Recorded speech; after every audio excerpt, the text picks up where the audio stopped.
네, 안녕하세요. 저는 구글 프리미어 파트너사 넷킬러의 스티븐 김승호라고 합니다. 반갑습니다.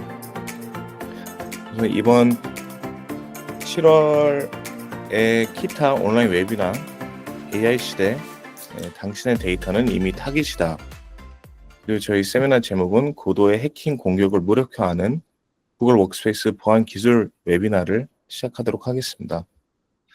저희가 이번에 이제 진행할 내용은 최근에 주요 기업 보안 사고 분석, 그다음에 그 시사점, 그다음에 저희 엔지니어 팀장님 라이카 분께서 구글 워크스페이스 보안의 모든 것, 데이터 보호와 에서 위협에서 탐지까지, 그리고 네킬러와 함께하는 구글 워크스페이스 기반 보안 강화 성공 사례를 소개해드릴 예정입니다. 우선 저희 네킬러는 한국과 아시아 최초의 구글 클라우드 파트너사입니다. 그리고 저희가 지난 17년간 구글 워크스페이스 기반 솔루션을 제공하고 있고, 기업에서 업무 환경에서 보안 걱정 없이 발전할 수 있도록 지원하고 있습니다. 그리고 보신 것 같이 저희가 3년 연속으로 구글 클라우드에서 가장 큰 행사를 진행하고 있는데요. 구글 클라우드 넥스트라는 행사입니다. 그리고 연속으로 저희가 라스베가스에서 전시회를 부스를 차리고 계속 참석하고 있고, 현재 구글 클라우드 프리미어 파트너로서 한국과 에이펙, 그리고 지금 미국에서도 저희가 구글 워크스페이스, 그리고 구글 워크스페이스 기반 보안 솔루션도 같이 제공하고 있는 프리미어 파트너사라고 보시면 되겠습니다.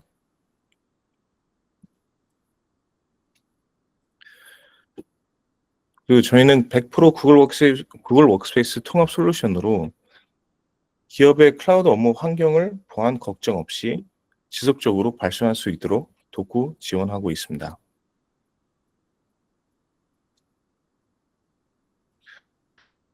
네. 최근에 주요 기업 보안 사고를 좀 제가 말씀드리고자 하는데요. 이번에 2025년도에서 벌써 한국에서도 굉장히 많은 기업에서 보안 사고가 많이 일어났어요. 오늘 대표적으로 제가 몇 가지를 꼽아서 좀 말씀드리겠습니다.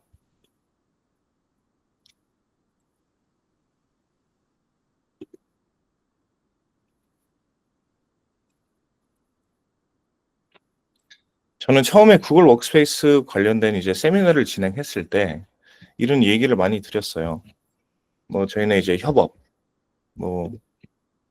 유연성, 공동 작업, 이런 내용을 많이 말씀을 드렸는데, 저는 사실 이런 용어들은 이제 과거의 내용 같습니다. 사실 제가 보았을 때는 이제 저희는 AI와 함께 언제나 어디서든 업무를 할 수 있는 시대가 왔다고 생각을 합니다.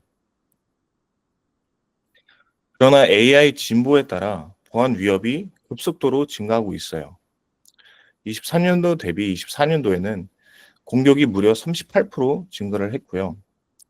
데이터를 침해를 알아내고 막는데 평균 걸리는 일수가 약 277일 정도 소요가 된다고 합니다.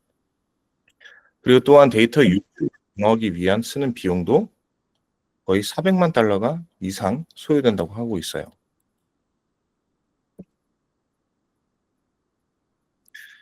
대표적으로 일어난 보안 사고의 유형을 몇 가지 말씀드립니다. 지금 보시면 VPN 접근으로 백도어 기능 등이 있는 악성 코드를 설치하는 경우가 상당히 많았고요. 그다음에 계정 탈취로 기업의 금융적 손실을 입힌 적도 있고, 거기에 따라 또 랜섬웨어 설치와 감염시킨 적도 있습니다. 그리고 최근에는 앱 설치로 기업의 중요 이메일을 스니핑한 사례도 있었는데요.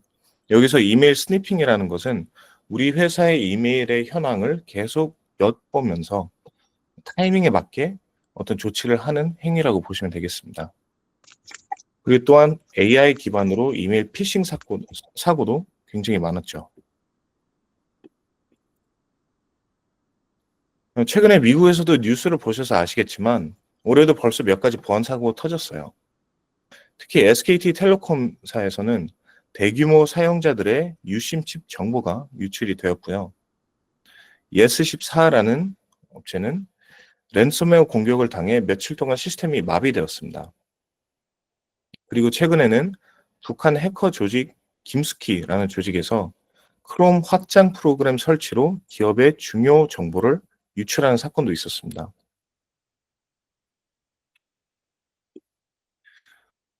처음에는 이제 SKT텔레콤사 먼저 말씀드리겠습니다.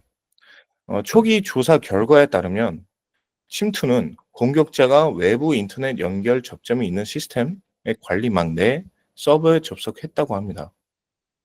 이 사고로 인해서 2,300만 명의 데이터가 유출이 되었고 3년간 총 피해 금액이 7조 원 이상으로 예상되고 있다고 합니다. 참고로 2,300만 명은 서울시 인구의 2.5배 되는 사용자의 데이터가 유출되었다고 하더라고요. 그래서 여기서 보시면 외부 인터넷 연결 접점이 있는 시스템이라고 하시면 VPN 접근으로 백도어 기능 등 악성 코드를 설치하고 해커가 백도어 통해서 계속 SKT텔레콤사에 들락날락거리면서 정보를 갈취했다라고 보시면 되겠습니다. 특히 이번 25년도에는 해킹 사고 절반 이상이 VPN을 노렸다고 하더라고요. VPN의 취약점을 통해 정상 직원인처럼 접속을 하고 내부망에 있는 어떤 백도어를 설치한 다음에 내부에 있는 자료, 정보를 갈취하고 유출을 시켰다고 보시면 되겠습니다. 여기서 가장 큰 문제점은 VPN 관리의 부재라고 보시면 됩니다. 그럼 왜 이런 VPN을 해킹 수단으로 악용할까요? 가장 큰 원인은 합법적인, 즉 정상적인 통로로 위장하기 아주 쉽다는 점입니다. 정상적인 트래픽으로 위장해서 공격자는 내부 직원인 것처럼 서버에 접속하고 우리 보통 이제 회사에서는 이런 외부 침입자에 대한 보안은 포커스를 하고 있지만 실제로 내부 사용자처럼 접속했을 때 이 내부 사람은 어떤 파일에 접근하든 보안에서 크게 이렇게 신경을 안 쓰고 있는 경향이 있죠. 그래서 그 내부 서버에 들어와서 공격자는 내부 DB, 데이터베이스라든지 파일 현황이라든지 어떤 정보에 쉽게 접근을 할 수 있어요. 그리고 최근에는 그 코로나19 팬데믹 이후에 VPN 사용을 상당히 많이 하고 있습니다. 그래서 VPN은 거의 기업의 핵심 인프라 중 하나가 되었고요. 해커들은 이 점을 이용해서 아주 매력적인 이제 공격 포인트로 이제 목표를 하고 있습니다.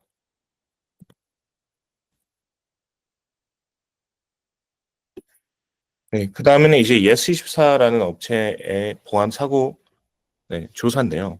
여기 자세히 보시면 신원 미상자의 랜섬웨어 공격으로 예스24 보안 사고가 이제 처음에 일어났다고 하더라고요. 그리고 제가 알기로는 공식적으로 예스24에서 어떤 원인 때문에 우리가 해킹을 당했다, 랜섬웨어를 당했다라는 발표를 한 적이 아직 없어요. 근데 이 몇 줄을 자세히 보시면 밑에 보시면 관리자 계정 복구에 성공하여 정상화 작업을 신속히 진행하고 있다라는 발표를 했습니다. 그럼 보시면 이 뜻을 자세히 이제 파악해 보시면 관리자 계정 복구라는 발표를 했는데요. 여기서 복구라는 단어를 쓴 자체가 우선 관리자 계정이 탈취되었다라고 이제 좀 추적을 할 수 있어요.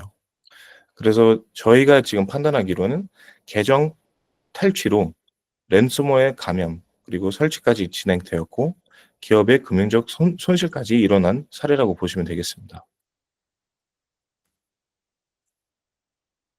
그래서 제가 랜섬웨어의 위험이라고 평균적인 수치를 좀 가지고 왔어요. 그래서 공격으로부터 복구하는데 평균 드는 비용은 약 14만 6천 불.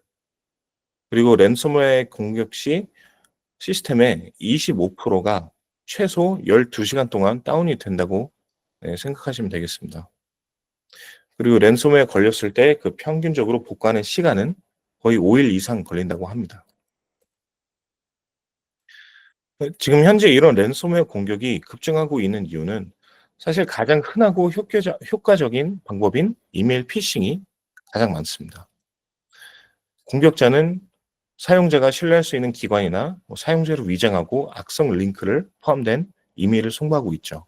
예를 들어 배송 정보 확인, 청구서, 급여 명세서 이런 내용으로 이메일 피싱을 계속하는 겁니다. 그리고 또한 레거시 OS 시스템을 사용하면 이런 피싱이라든지 랜섬웨어에 감염되기 매우 쉽습니다. 예를 들어 윈도우스 10, 지금 다 아시겠지만 윈도우스 10의 종료일, 즉 보안이나 어떤 패치, 그다음에 기술 지원이 끝나는 시점이 25년도 10월 14일이에요. 그래서 이때 이후로 윈도우스 10을 계속 쓰시면 안 되고 더 좋은 다른 OS로 업그레이드하거나 바꾸시는 걸 매우 추천드리고 있습니다. 그리고 전통적인 로그인 방식을 계속 이용해서 큰 문제가 되고 있는데요. 저희가 후반부에 구글 워크스페이스에서 2단계 인증, 멀티 베리피케이션을 어떤 기능들을 있어서 저희가 소개할 예정입니다. 그리고 마지막으로는 AI 기반 공격인데요. 보도에 따르면 챗GPT 출시 이후로 탐지된 피싱 사이트의 수가 138%가 급증했다고 합니다. 그리고 최근에는 거의 이런 피싱 이메일을 AI를 이용해서 2시간 만에 1000개 이상 피싱 이메일을 거의 $6 이상, $6 정도로 소요하면서 이제 생성할 수 있다고 합니다. 네, 마지막으로 제가 말씀드릴 이제 보안 사고 사례 중에 하나는 북한 킴스키라는 해커 집단입니다. 여기서는 크롬 확장 프로그램, 저희가 extension 프로그램이라고 하는데요. 이런 프로그램을 설치하도록 유도하고 그 프로그램을 설치한 다음에 해커들은 우리 기업의 어떤 계정에 중요한 이메일을 스니핑하는 사고가 많습니다. 왜 그러면 브라우저 확장 앱을 통해 해킹 수단을 많이 사용할까요? 사용자들은 확장 프로그램에 대한 그런 방심을 이용하기 굉장히 쉽습니다. 대부분의 사용자들은 브라우저 확장 앱을 편리한 기능으로 인식하고 설치에 대한 경계심이 굉장히 낮아요. 그리고 또한 브라우저 확장 앱을 사용하면서 해커들은 사용자의 웹 활동을 지속적으로 보고 데이터를 수집할 수 있습니다. 그래서 저희 이메일 계정 정보뿐만 아니라 웹서핑 기록, 개인정보 등 다양한 데이터를 볼 수 있고, 그리고 공격 경로가 굉장히 다양하고 추적이 어렵습니다. 심지어 우리 계정을 PC로 보면서 스마트폰의 정보까지 보고 공격하기 더욱더 쉽고 그 결과는 매우 치명적이죠. 그래서 북한 킴스키 조직은 크게 2단계에 걸쳐서 해킹을 진행합니다. 처음에는 이제 악성 코드 있는 확장 앱을 설치하도록 유도하고요. 그리고 계속된 스니핑을 통해서 해커가 원하는 정보를 몰래 챙겨 나갑니다. 그리고 나중에 최종 목표인 기업의 민감한 정보를 이제 유출을 시키거나 거기에 대한 이제 어떤 비용을 또 요구하거나. 앞서 말씀드린 것 같이 AI 진보에 따라 보안 위협은 계속해서 강해지고 있어요. 그리고 더 이상 기업을 가리지고 않고요. 앞으로 VPN 관리, 계정 통제, 그리고 OS, 브라우저 통제, 이메일 피싱, 이 4가지만 예방만 잘한다면 우리 회사는 보안을 매우 강화시킬 수 있다는 점 말씀드리고 싶습니다. 그래서 저희 네킬러와 함께 구글 워크스페이스 혹은 크롬 엔터프라이즈 프리미엄으로 강력한 보안을 구축하는 것을 저희가 권장드리고 있습니다. 네, 그러면 저희 엔지니어 팀장님의 라이카 장지만 팀장님에게 바톤을 넘기겠습니다. 구글 워크스페이스 보안의 모든 것, 즉 데이터 보호에서 위험 탐지까지 구글 워크스페이스의 여러 가지 기능을 좀 설명드리도록 하겠습니다.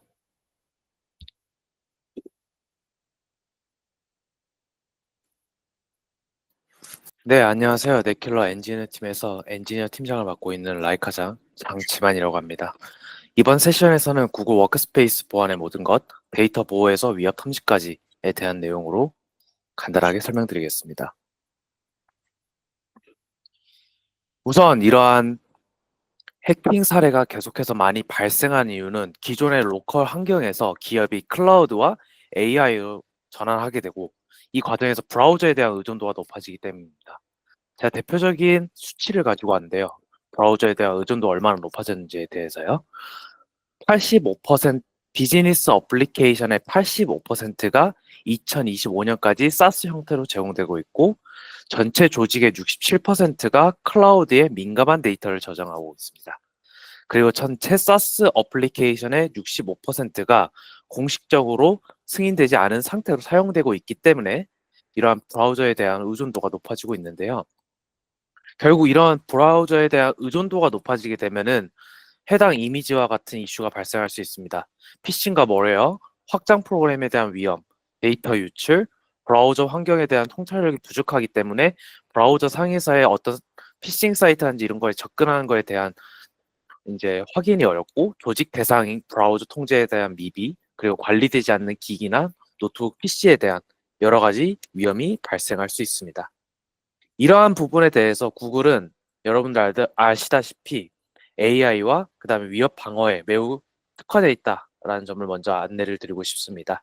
스팸 메시지의 경우에는 텐서플로우를 사용해서 고객에게 메시지를 전달되는 것을 차단하고 있고 피싱 시도를 99.9% 차단하고 있고 지메일은 매일 150억 건의 사용자가 원하지 않는 메시지를 차단하고 있습니다.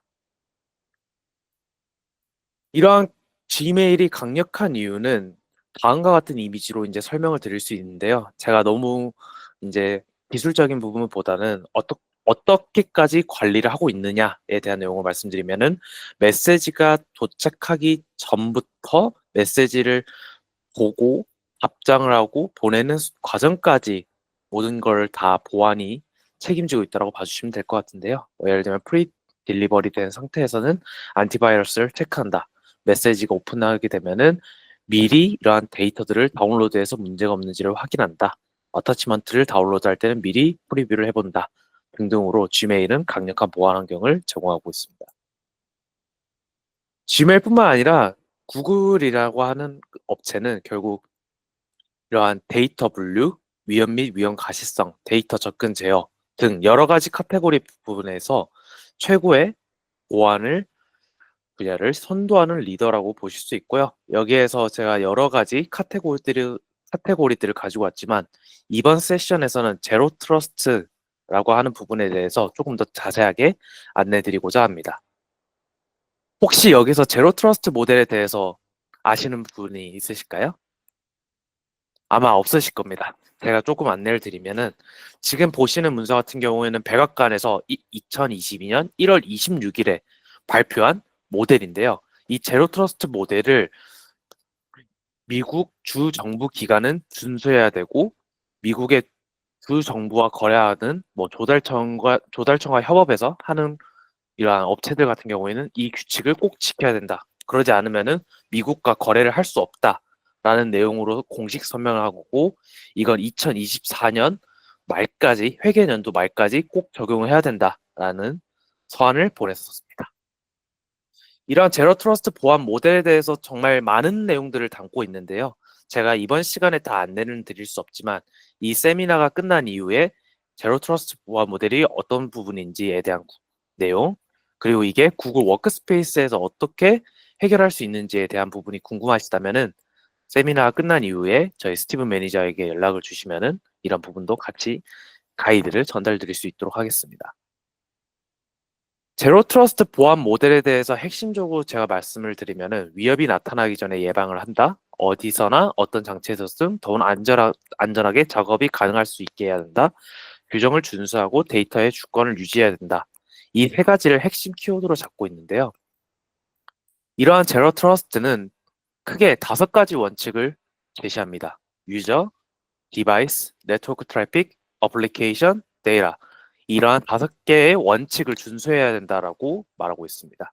이 원칙 하나하나 구글 워크스페이스에서 어떻게 지켜야 되는지에 대해서 안내를 드리겠습니다. 첫 번째로 유저, 사용자입니다.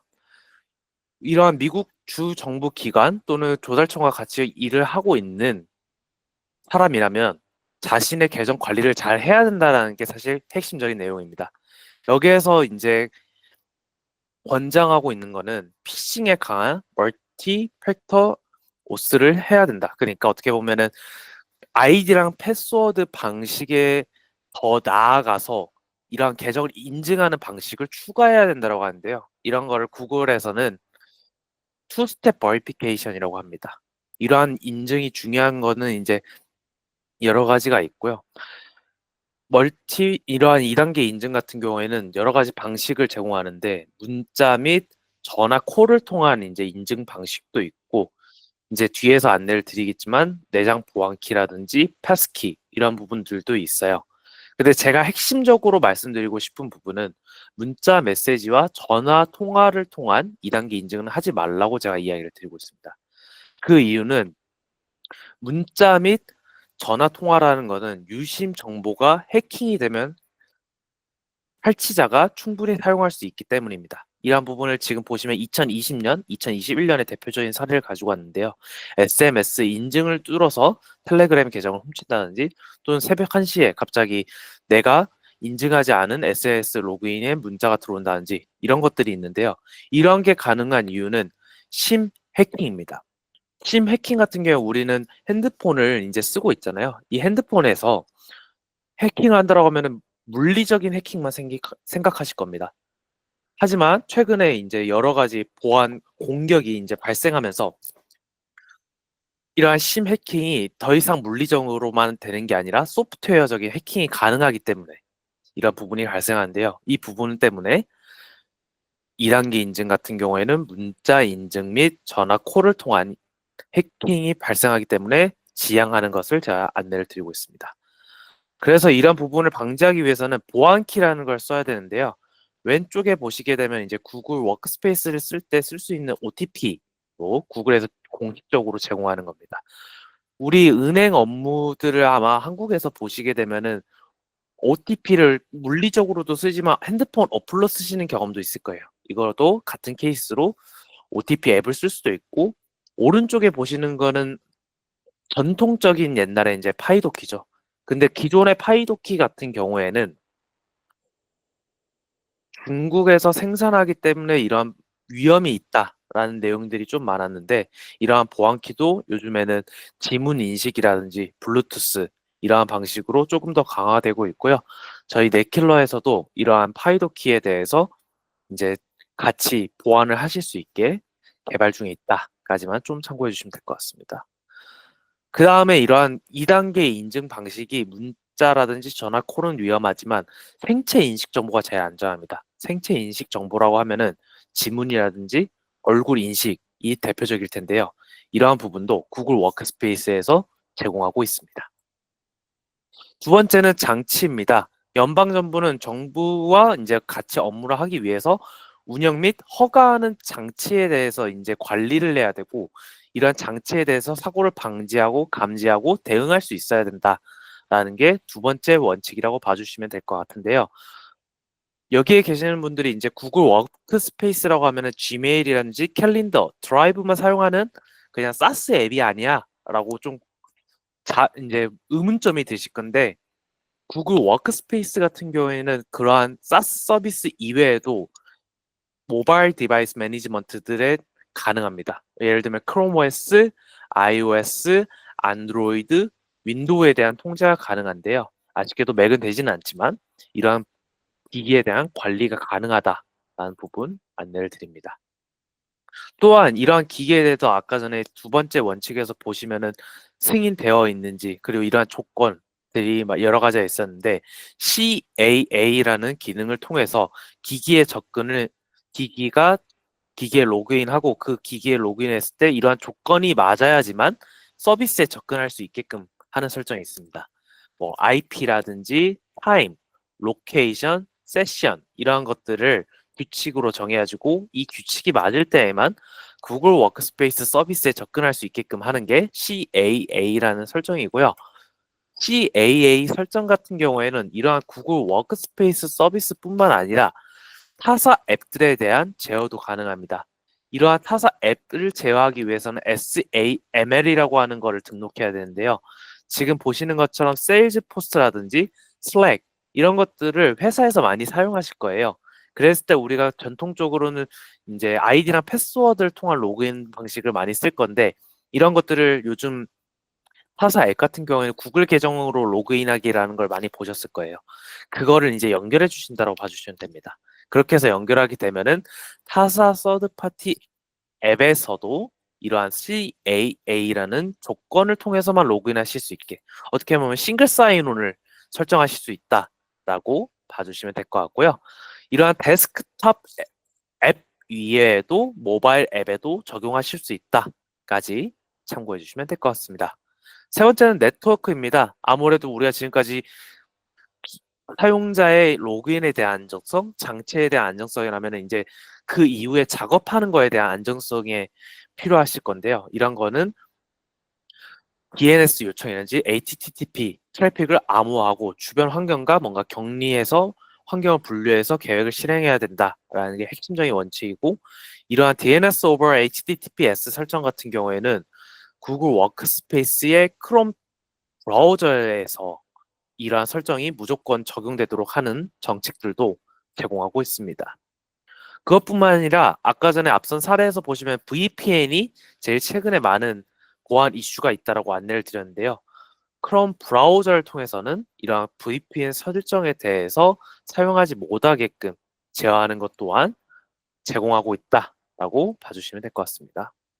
네 번째 원칙입니다. 애플리케이션 및 워크로드라고 해가지고 간단하게 말씀드리면은 우리가 정말 여러 가지 많은 앱을 쓰고 있지 않습니까? 이러한 앱에 대해서 이 앱이 정말 안전한지에 대한 지속적인 평가와 계획을 하고, 그리고 이러한 앱이 만약에 위험하다라고 하면은 왜 위험한지 권한이라든지 이런 것들을 조사하고 그거를 보고서를 만들어서 정리를 해야 된다라는 게 네 번째 원칙인데요. 앞서서 안내드린 것처럼 크롬 확장 프로그램이 북한의 킴스키라는 단체를 통해서 이러한 해킹 사례가 많아요. 근데 이러한 부분에 대해서 그러면 크롬 확장 프로그램을 정말 그냥 간단하게 써도 될까라는 의문점이 생기실 건데, 이러한 부분에 대해서도 구글 워크스페이스에서는 우리 사용자들이 크롬 웹스토어를 아무거나 설치하게 하는 게 아니라 관리자가 허용하지 않은 모든 설치 앱을 차단하는 게 가능합니다. 그렇기 때문에 만약에 우리 회사에서 꼭 써야 되는 크롬 확장 프로그램이라고 하면은 이 앱이 안전한지에 대해서 먼저 평가를 하고 그 앱들을 얼로우 리스트에 넣는 겁니다. 그 다음에 해당 설정을 하게 되면은 그러한 앱 이외에는 모든 설치를 차단하기 때문에 이런 크롬 확장 프로그램에 대한 안정성도 가능하고요.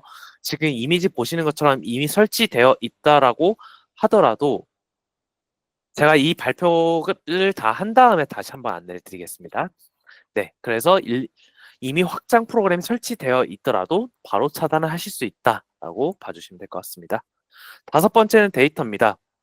우리가 이제 사용자에 대한 로그인, 기기, 네트워크 트래픽, 어플리케이션을 관리하더라도 제일 중요한 건 데이터들이 어떻게 지금 액세스하고 있고 어떻게 왔다 갔다 하는지 그런 모니터링 그리고 로깅이 돼야 될 건데요.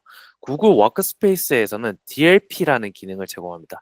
DLP 기능 같은 경우에는 주민등록번호, 여권번호 이러한 센시티브한 MPI 정보들이 만약에 구글 드라이브, 지메일에 들어가 있으면 메일을 못 보내게 한다든지 구글 드라이브에서 파일을 공유하지 못하게 차단한다든지 이러한 기능들을 제공하고 있고요.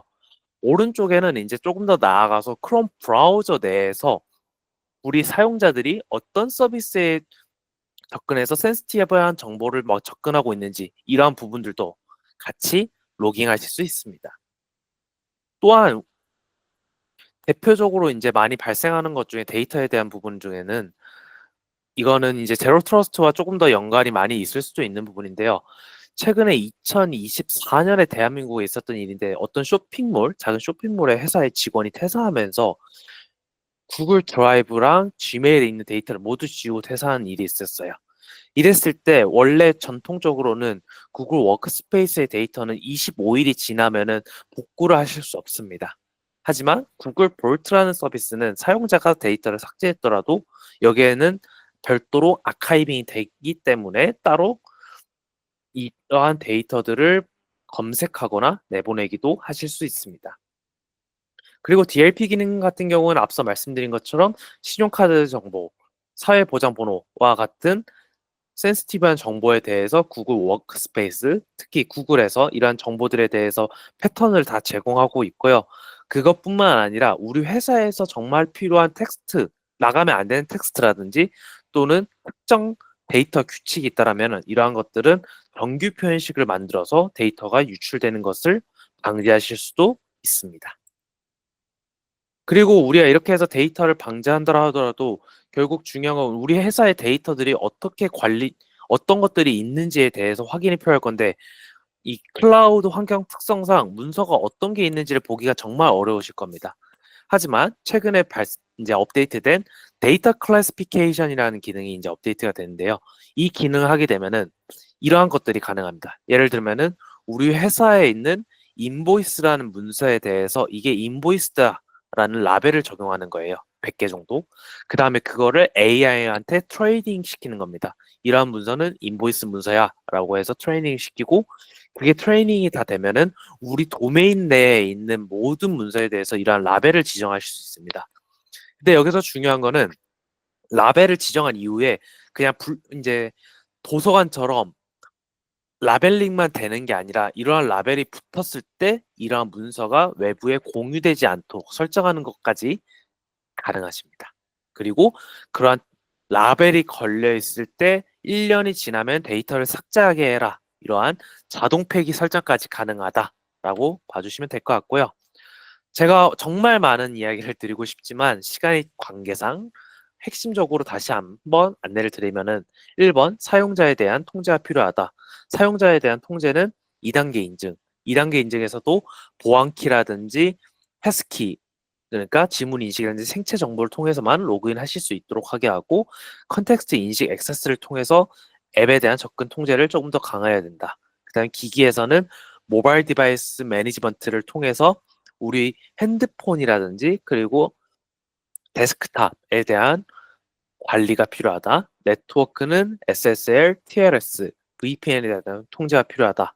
어플리케이션은 우리가 우리 회사에서 어떤 앱을 쓰고 있는지에 대한 조사 및 차단, 그리고 관리가 필요하다. 데이터 보호 쪽에서는 우리 데이터가 어떤 것들이 있고 이런 것들이 나가지 않게끔 차단하고 설정하는 게 필요하다가 핵심적이라고 봐주시면 될 것 같습니다. 제가 빠르게 두 번째까지 이제 제로 트러스트 보안 모델에 대해서 소개를 드렸는데요. 그 다음에는 그러면은 네킬러에서 구글 워크스페이스 기반으로 어떻게 고객사의 보안 강화를 성공했는지에 대한 사례를 조금 안내를 드릴 건데요. 이 부분은 아쉽게도 실제 저희 고객사에서 발생했던 데이터이기 때문에 별도의 녹화라든지 캡처는 금해 주시면 감사하겠습니다. 그래서 MSSP 서비스 같은 경우에는 보안 컨설팅 및 솔루션 제시, 데이터 유출에 대한 이제 보안 모니터링 및 설정, 시스템 현황 대시보드, 이제 등등 여러 가지 보안과 관련된 지원을 드리고 있다라고 봐주시면 될 것 같고요. 네, 마지막으로는 스티븐 매니저가 오늘 이야기 드린 부분에 대해서 제로 트러스트 보안 모델을 조금 더 같이 소개를 드릴 것 같습니다. 네, 발표는 넘겨드리겠습니다. 네, 감사합니다.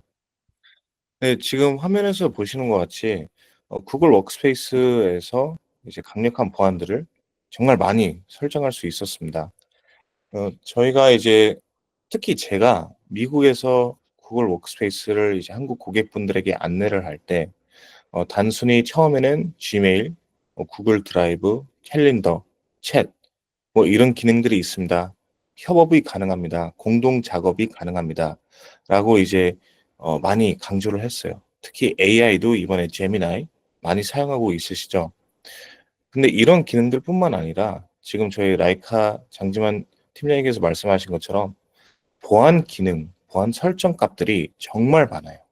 네. 구글 워크스페이스 안에서만 수백 가지가 되고요.